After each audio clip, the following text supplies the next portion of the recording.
Hi, this is Jonathan Rosenhead, Jerusalem psychotherapist. It's now time for the next installment, looking at ideas as seen through the lens of Torah and psychology. So in this week's Parshas Balak, we learn about the story of Bilam being commissioned by Balak to go and curse the Bnei Israel.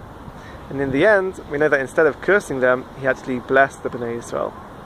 And I'd like to zoom in on one particular aspect of this story, which is that when Bilam is traveling to go and meet Balak, his donkey starts to behave very strangely. The donkey moves away from the path on 3 occasions, even to the point of trapping Bilam's leg next to a wall. And the reason for this strange behavior is that there's a Malach standing on the path in front of the donkey, holding a sword.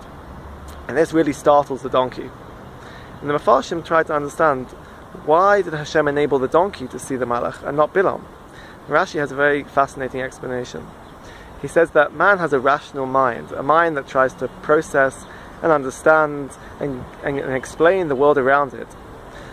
So if Bilam had seen the Malach, his brain would not have been able to process what was going on.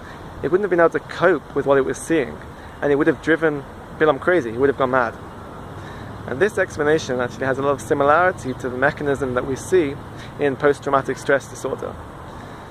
When a person experiences a traumatic event, the brain isn't necessarily able to process and rationalize what's going on, and instead it skips straight to activating the part of the brain which is the fight or flight part of the brain. It goes into survival mode.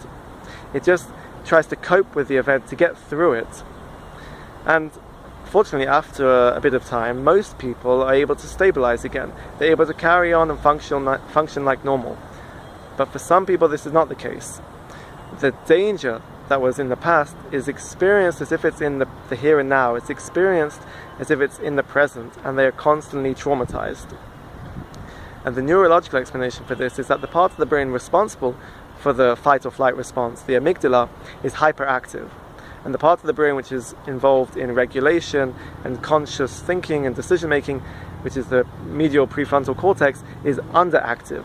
So this imbalance between the active and underactive parts of the brain is what accounts for the symptoms that we see in post-traumatic stress disorder.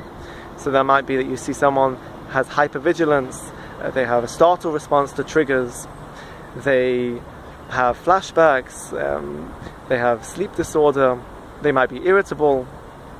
And this is because they haven't been able to process the danger. They haven't been able to put it in the past where it belongs. And they might need therapy and treatment in order to do this. However, fortunately, we do see that in the research, there is something called post-traumatic growth. What is post-traumatic growth?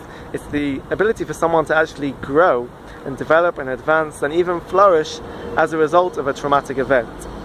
They're able to take what was one of, or possibly the worst event in their life, and turn it into something positive. It means that somebody is able to take something which is a curse and make it a blessing. Have a great Shabbos and keep well.